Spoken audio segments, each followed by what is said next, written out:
pour accepter de venir parler pour la première fois du fait qu'il était très malade et qu'il allait bientôt mourir.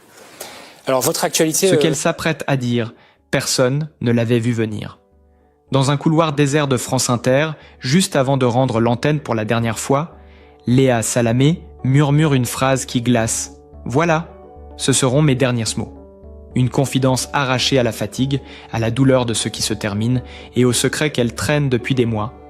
En coulisses, rien n'a jamais été aussi simple qu'on l'imaginait. Entre nuits blanches, tensions étouffées et ce lien presque fraternel avec son co-animateur, elle a longtemps porté plus qu'un simple rôle de journaliste. Aujourd'hui, elle dévoile enfin ce qu'elle n'avait jamais osé dire.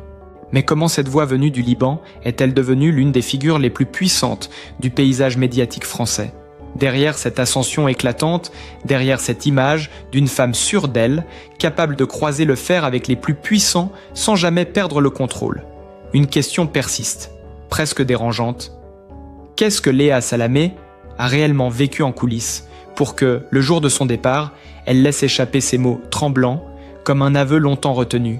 Voilà, ce seront mes derniers mots. Et surtout, pourquoi avoir attendu si longtemps pour révéler ce qui l'avait tant marqué ?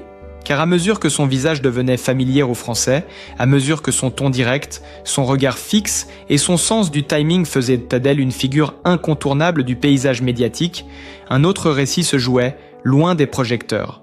Celui d'une femme venue de Beyrouth, forgée par les routes cabossées de l'exil, et qui dut se battre pour trouver sa place dans un milieu où tout semblait décidé d'avance. On croyait connaître Léa Salamé. On admirait son aplomb, son intelligence, son élégance austère. Mais personne ne savait ce qui se passait derrière la porte vitrée du 4e étage de la maison de la radio, lorsque les micros s'éteignaient et que la réalité reprenait ses droits. Elle, pourtant, s'en souvient avec une précision douloureuse. Les réveils glacés à 3h50, quand Paris dort encore, quand la ville n'offre aucun bruit pour rassurer l'esprit. Les trajets solitaires vers le studio, l'écho de ses pas dans les couloirs déserts, puis cette lumière blanche, presque clinique, qui annonçait le début d'une nouvelle bataille. Tenir, encore, malgré la fatigue qui ronge, malgré le poids invisible des attentes, malgré cette impression tenace d'être observée, jugée, parfois même attaquée sans qu'elle ne comprenne vraiment pourquoi. Car oui, Léa Salamé a été traitée différemment. Elle l'avoue aujourd'hui, sans colère, mais avec une lucidité désarmante. Dans les premières années, certains regards glissaient sur elle comme des lames. Elle n'est pas comme nous. Une femme, étrangère, trop brillante pour certains, trop directe pour d'autres, trop libre pour ceux qui préfèrent les voix dociles. Plusieurs fois, elle a senti une distance étrange, presque froide, un léger décalage dans les échanges en coulisses, comme si on la testait, comme si sa place restait à prouver malgré les audiences, malgré les compliments, malgré l'évidence de son talent. Et chaque matin, avant de prendre l'antenne, elle cachait cette tension sous un sourire contrôlé, sous une respiration lente, comme un rituel qui protège. C'est dans cette solitude silencieuse que la relation avec son co-animateur a pris forme. Au début, ils se frôlaient sans vraiment se connaître, comme deux animaux prudents. Puis, au fil des années, quelque chose d'inattendu est né, un véritable compagnonnage. Les longues heures de débrief, les confidences au détour d'un café tiède, les débats passionnés juste avant le direct, tout cela les a soudés. Elle le dit elle-même, nous nous sommes apprivoisés. Deux caractères opposés, deux solitudes qui se reconnaissaient sans le dire, deux êtres qui portaient malgré eux des histoires trop lourdes pour rester invisibles. Mais même dans cette relation précieuse, Léa Salamé ne pouvait pas effacer complètement les blessures accumulées. Les messages anonymes, parfois violents, les critiques déguisées en conseils, les doutes qui s'infiltrent la nuit. Cette sensation, insidieuse, que son parcours n'était jamais perçu comme une évidence, mais comme une exception fragile, toujours susceptible de s'effondrer. Alors elle avançait dignement, portée par l'exigence de France Inter, par cette rédaction qu'elle considérait comme une famille, mais une famille dans laquelle elle n'a jamais cessé de vouloir prouver qu'elle méritait sa place. Lorsqu'elle a enfin pris la décision de partir, ce ne fut pas un choix triomphal, c'était un arrachement. Elle savait que derrière le sourire qu'elle offrirait au public, derrière la maîtrise de sa voix, une autre vérité remonterait, celle d'années de lutte silencieuse. Elle s'est tenue droite devant le micro, a respiré longuement, puis a adressé son message d'adieu non seulement à son co-animateur, mais aussi à elle-même, à la femme qu'elle avait été, à celle qui avait encaissé, à celle qui avait résisté. Et pourtant, malgré cet au revoir déchirant, malgré le tremblement presque imperceptible qui a trahi son émotion, elle n'a pas cherché à se poser en victime. Au contraire. Elle a rendu hommage à France Inter, à son esprit ouvert, à cette place unique qu'occupe le service public dans le paysage français. Mais entre les lignes, dans les silences, on sentait autre chose. La trace des années difficiles, de ces petits coups invisibles que seuls ceux qui ont dû s'imposer savent reconnaître. Un mélange de fatigue, de gratitude et de vérité enfin libérée. Alors, que s'est-il vraiment passé en coulisses? Qu'a-t-elle porté seule pendant tant d'années, sans jamais en mesurer l'impact? Et surtout, pourquoi au moment précis où elle tournait la page, a-t-elle choisi de tout révéler? Et c'est précisément à ce moment-là, quand la vérité semblait enfin émerger de l'ombre, qu'un autre passage crucial a fait vibrer la maison de la radio. Comme si tout ce qu'elle avait porté en silence devait trouver son apaisement dans ce rituel, simple, presque solennel, la passation. Une scène qui, en apparence, n'est qu'une formalité professionnelle, mais qui, entre ses mains, a pris la forme d'une confession bouleversante. Et une question plane encore. Que signifie réellement partir, quand on laisse derrière soi une décennie d'aubes partagées, d'émotions contenues et de combats invisibles? Lorsque Léa Salamé prononce le nom de Benjamin Duhamel, celui qui reprendra les commandements de la matinale, sa voix a ce léger voile que seuls ceux qui l'écoutent depuis des années peuvent percevoir. Un voile qui n'a rien à voir avec la tristesse simple ou la nostalgie facile. C'est autre chose. Comme si elle remettait à ce jeune journaliste non seulement un micro, mais un héritage, un poids, une responsabilité forgée par toutes les nuits où elle avait douté, toutes les batailles qu'elle avait menées à voix basse et tous les matins où elle avait dû recommencer, malgré l'usure intérieure. Elle dit qu'il sera excellent, qu'il a la fougue, la précision et cette intelligence calme qui rassure immédiatement. Mais derrière ces mots, on devine une forme d'admiration teintée de prudence, comme si elle voulait lui dire « Tiens-le fermement, ce fauteuil, il paraît confortable, mais il pèse plus lourd qu'on ne l'imagine. » Et pourtant, elle sourit. Elle lui souhaite bonne chance avec une douceur presque maternelle, tout en glissant, discrète, cette dernière vérité. L'auditeur de France Inter est exigeant, attentif, fidèle, mais surtout, il sait ressentir la fragilité derrière la force. Elle le sait mieux que personne. Alors quand elle affirme que les auditeurs sont entre de très bonnes mains, on comprend qu'il ne s'agit pas d'une formule polie, mais d'un geste de confiance. Une confiance née de ce qu'elle a vécu, de ce qu'elle a appris, mais aussi de ce qu'elle a dû endurer sans jamais le montrer. Elle, qui a été accueillie avec suspicion dans ses débuts, qui a dû se battre pour être jugée à la hauteur de son travail et non de son origine, de son accent, de sa féminité, elle offre aujourd'hui ce qu'elle a conquis de haute lutte, la légitimité. Et dans l'instant qui suit, quelque chose se brise. Non pas en elle, ou pas seulement, mais dans l'homme assis à sa gauche, Nicolas Demorand. Cet éternel pilier de la matinale, ce visage familier du public, cet homme qui sait garder son calme même sous pression. Lui, il ne peut retenir ses larmes. Pas un sanglot, non. Une simple montée d'émotion, rapide et irrépressible, qui suffit à donner à ce moment toute sa densité humaine. Comme si, pendant toutes ces années, il avait été le témoin des tempêtes intimes de Léa Salamé.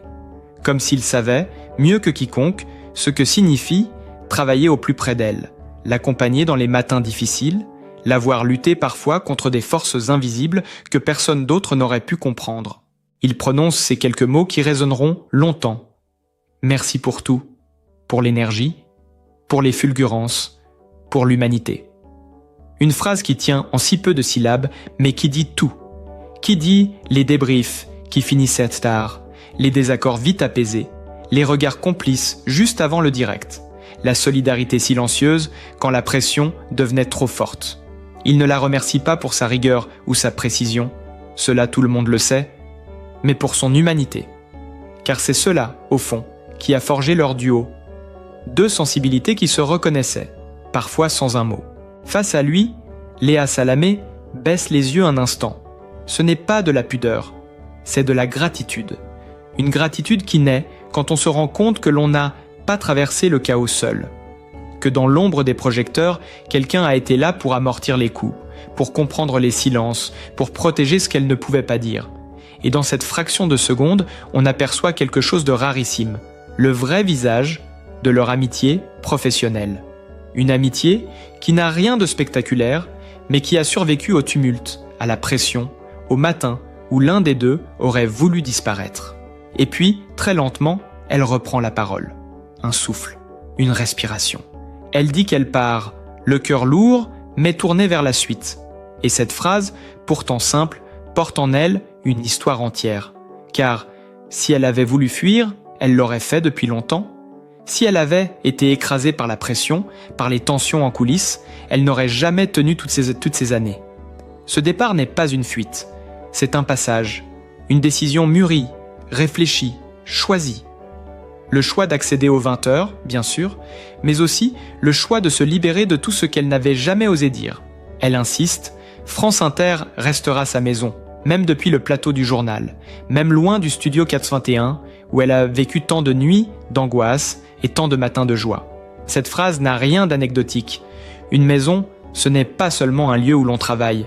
C'est un lieu où l'on tombe, où l'on se relève, où l'on s'affirme. Un lieu où l'on apprend à survivre. Et elle a survécu.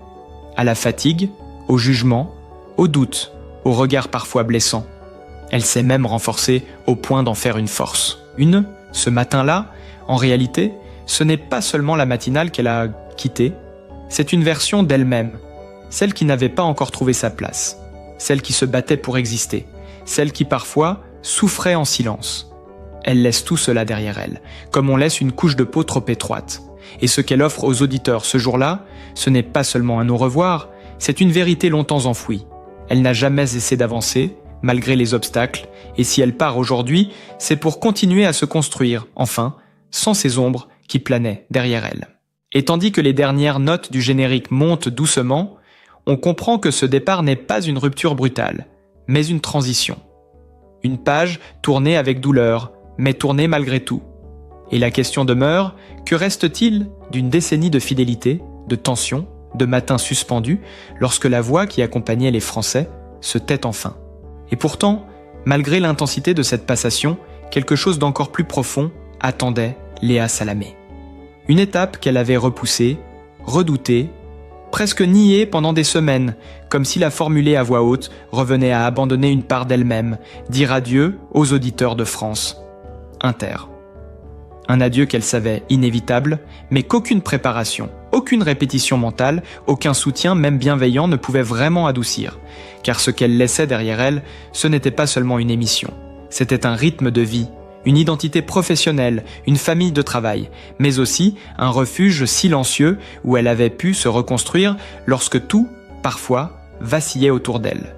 Le 3 juillet 2025, lorsque le journal de 8 heures s'achève et que la musique s'éteint, le studio semble soudain trop petit pour contenir l'émotion qui monte. Nicolas Demorand tourne la tête vers elle. Son regard dit tout avant même qu'un mot ne soit prononcé. Il sait, il comprend, il ressent. Pendant 10 ans, il a vu cette femme arriver en pleine nuit, parfois avec les traits tirés, parfois avec cette énergie monumentale qui la caractérise, parfois même fragile sous sa carapace de professionnel. Il a vu ses combats invisibles, ses triomphes silencieux, ses doutes étouffés. Il sait que ce moment n'est pas un simple passage. C'est une rupture intime. Alors il parle. Quelques mots seulement. Pas un discours, pas une tirade. Juste le nécessaire, ce qui vient du cœur, ce qui ne s'écrit pas. Des mots simples qui tombent comme des pierres dans un lac calme.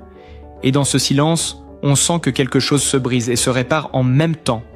Comme si, en reconnaissant publiquement ce que Léa avait été pour lui, pour la matinale, pour les auditeurs, il lui offrait la légitimité qu'elle avait parfois cru devoir mériter seule. Submergée, elle reprend la parole. Et soudain, la femme sûre d'elle, la journaliste incisive, la professionnelle aguerrie, laisse place à une Léa plus rare, presque nue. Celle qui doute, celle qui a peur de ne pas être à la hauteur, celle qui sait d'où elle vient et ce qu'elle a dû affronter pour arriver là. Elle évoque son arrivée sur Inter, sa certitude, presque gênante aujourd'hui, de ne pas rentrer dans le moule. Elle raconte ce premier jour où elle s'est sentie perdue, déplacée, étrangère dans une maison qui semblait parler un langage qu'elle ne maîtrisait pas encore. Cette confession n'a rien d'un mea culpa. C'est une vérité qui s'ouvre après des années de retenue. Et ce qui bouleverse le plus, ce n'est pas ce qu'elle dit, mais la manière dont elle le dit. Avec lenteur, avec douceur, comme si elle se parlait à elle-même, comme si elle refermait progressivement une plaie ancienne, une blessure qui avait guidé chacun de ses gestes, chacune de ses nuits blanches, chacune de ses décisions professionnelles. Alors qu'elle déroule cette décennie de radio, elle ne se perd pas dans les faits ou les chiffres. Ce qu'elle raconte, ce sont des moments. Une phrase d'un invité qui la secoue. Un débat nocturne avec un producteur. Un fou rire étouffé. Un regard échangé avec Nicolas Demorand juste avant l'antenne. Une auditrice croisée dans la rue qui lui dit que sa voix lui a tenu compagnie dans un moment difficile. Ce sont ces instants-là qui ont forgé son lien avec France Inter. Ce sont eux qui l'ont ancré, façonné, élevé. Puis vient cette phrase. Celle qui restera à jamais liée à cette matinée. Cette phrase qui tremble au bord de ses lèvres. Mes derniers mots sont pour toi, Nico. Elle la prononce lentement, comme si chaque syllabe devait rendre hommage à ces années partagées, à cette solidarité discrète, presque fraternelle, qui les avait tenus en équilibre, dans un métier qui blesse souvent plus qu'il ne le laisse paraître. Ce n'est pas un adieu professionnel, c'est un merci existentiel, le merci de quelqu'un qui sait que certaines rencontres changent une vie. Mais au-delà de l'émotion palpable, une transformation plus intime est en train de se jouer, car ce départ n'est pas seulement un renoncement, c'est une renaissance douloureuse, oui, mais choisie, assumée, nécessaire. Léa Salamé se tient à un tournant où elle doit faire un choix rare, accepter de grandir encore, accepter de laisser derrière elle une terre connue pour s'aventurer vers un sommet plus exposé encore. Le 20h, et dans ce studio qu'elle connaît par cœur, elle se rend compte que ce qu'elle vit n'est pas une déchirure définitive, mais une forme de réconciliation. Réconciliation avec ses origines, avec ses peurs d'autrefois, avec cette impression persistante de ne pas être à sa place. Aujourd'hui, elle sait que sa place, elle ne l'a jamais prise, elle l'a construite. Et cette construction fut longue, laborieuse, parfois injuste, parfois magnifique. Elle a accepté les critiques sans savoir si elles étaient justes. Elle a traversé la fatigue comme on traverse un brouillard épais, sans visibilité, mais avec détermination. En revenant sur ses 10 ans, elle ne cherche pas à magnifier son parcours. Ce qu'elle veut dire aux auditeurs, ce qu'elle veut dire à ses collègues, ce qu'elle veut dire à elle-même, c'est qu'elle a enfin compris une vérité fondamentale. On ne devient pas soi-même en restant dans sa zone de confort. Ce que France Inter lui a offert, ce n'est pas seulement une tribune ou une réputation. C'est une transformation intérieure, une leçon de résilience, un ancrage qui lui manquait depuis l'enfance. Et c'est ainsi qu'on comprend la profondeur de son attachement à cette antenne. Car pour elle, France Inter n'a pas été un passage. Ce fut une reconstruction, une seconde peau, une colonne vertébrale.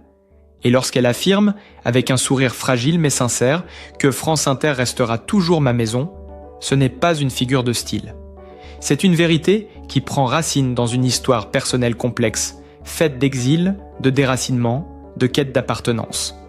Pour une femme qui a longtemps cherché où se poser, trouver une maison, même professionnelle, a la valeur d'un apaisement. Ce matin du 3 juillet 2025 ne marque donc pas la fin d'un chapitre, mais le point précis où la douleur du départ se transforme doucement en sérénité. Ce n'est pas une rupture, c'est une transmission.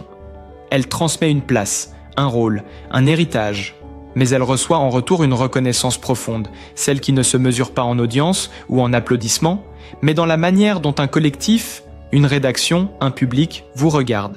Et lorsqu'elle pose finalement ses écouteurs, lorsqu'elle glisse un dernier regard vers Nicolas Demorand, quelque chose en elle s'allège. Elle sait que ce qu'elle a vécu ici ne sera ni remplacé ni effacé. Elle sait aussi que ce qu'elle s'apprête à vivre, cette grande bascule vers le 20h, n'est possible que parce qu'elle a traversé ces 10 années de doute, d'audace, d'écoute et de vérité. Elle ne part pas pour être une autre. Elle part parce qu'elle est enfin devenue elle-même. Alors, lorsque le silence retombe sur ce dernier matin de radio, lorsque les micros s'éteignent, lorsque les écrans s'assombrissent et que les voix familières se dissipent comme une brume au lever du jour, quelque chose de profond se déploie autour de Léa Salamé. Une paix nouvelle, fragile, mais réelle, un espace intérieur qu'elle n'avait peut-être jamais réussi à trouver avant cet instant précis. C'est une sensation qui n'appartient qu'aux moments charnières, ceux où l'on comprend que l'on vient d'accomplir quelque chose de plus grand qu'un travail, qu'un rôle, qu'une émission. Ce qu'elle laisse derrière elle, ce n'est pas une simple décennie de radio. Ce sont des années de vie, de doute, d'élan, d'apprentissage. Des années qui l'ont façonnée sans jamais la trahir. Dans le couloir désert de France Inter, en sortant du studio qu'elle connaît par cœur, elle avance lentement, presque prudemment, comme si elle apprenait à marcher dans une existence nouvelle. Chaque pas résonne différemment. Chaque détail familier prend une dimension inédite. Le mur rouge emblématique, les chuchotements lointains des équipes techniques, l'odeur du café encore tiède dans la régie. Tout semble lui dire à la fois adieu et merci. Ce lieu qu'elle a tant redouté, tant apprivoisé, tant aimé, devient soudain un chapitre clos, un territoire qu'elle confie à d'autres mains. Et elle le fait sans amertume, sans regret, mais avec une tendresse rare, celle que l'on éprouve pour une maison où l'on a grandi plus que l'on ne l'avait prévu. Car la renaissance ne ressemble jamais à ce qu'on imagine. Elle ne se manifeste pas dans le spectaculaire ou le grandiose. Elle se niche dans la douceur d'un matin où tout change, dans l'acceptation tranquille d'un chemin qui se transforme, dans le courage de laisser derrière soi une part de soi, pour permettre à une autre d'émerger. Léa Salamé, ce 3 juillet 2025, n'a pas seulement tourné une page, elle a accepté que l'histoire continue autrement. Et cette acceptation-là, discrète mais lumineuse, est peut-être la plus belle victoire humaine qui soit. Dans les jours qui ont suivi, lorsqu'elle s'est retrouvée sur le plateau du 20h, face à cette lumière franche, ce décor solennel, ce rituel quasi sacré du journal télévisé, elle a compris que sa place n'était plus un combat, mais une évidence. Ce qu'elle avait longtemps cherché, puis la légitimité, l'assurance, la certitude de pouvoir marcher dans sa propre voie, n'était plus une question. C'était une réponse forgée dans les nuits blanches, dans les interviews tendues, dans les doutes qui l'avaient parfois étouffée. Une réponse construite dans la fidélité de ceux qui l'écoutaient, la respectaient, la reconnaissaient. Et dans cette transition, elle trouve une forme de réconciliation avec elle-même, avec la jeune femme qui doutait, avec la journaliste qui se battait pour exister, avec la mère qui craignait parfois d'être trop prise, trop absente, trop dispersée. Elle se réconcilie avec la fatigue, avec ses erreurs, avec son besoin de toujours avancer. Aujourd'hui, elle avance encore mais plus calmement, plus pleinement, avec une maturité nouvelle, une conscience renouvelée de ce qui compte vraiment. Elle a compris que l'essentiel n'est pas d'être irréprochable, mais d'être authentique. Pas d'être parfaite, mais de rester fidèle à ce que l'on est. C'est pourquoi cette séquence d'adieu restera comme l'un des moments les plus humains de sa carrière, parce qu'elle y dévoile une vérité universelle. On ne quitte jamais vraiment les lieux qui nous ont construits. Ils restent en nous, comme une respiration, un rythme, une mémoire. France Inter continuera de battre dans sa voix, dans sa façon d'écouter, dans sa manière de regarder le monde. Non pas comme un retour impossible, mais comme une fondation solide, une racine qui continue de nourrir la suite. Et cette suite, justement, elle l'embrasse avec une douceur étonnante. Elle sait que le 20h sera une autre forme d'engagement, une autre exposition, une autre responsabilité. Mais elle y arrive avec une confiance nouvelle, celle qui naît lorsque l'on n'a plus rien à prouver, seulement des choses à offrir.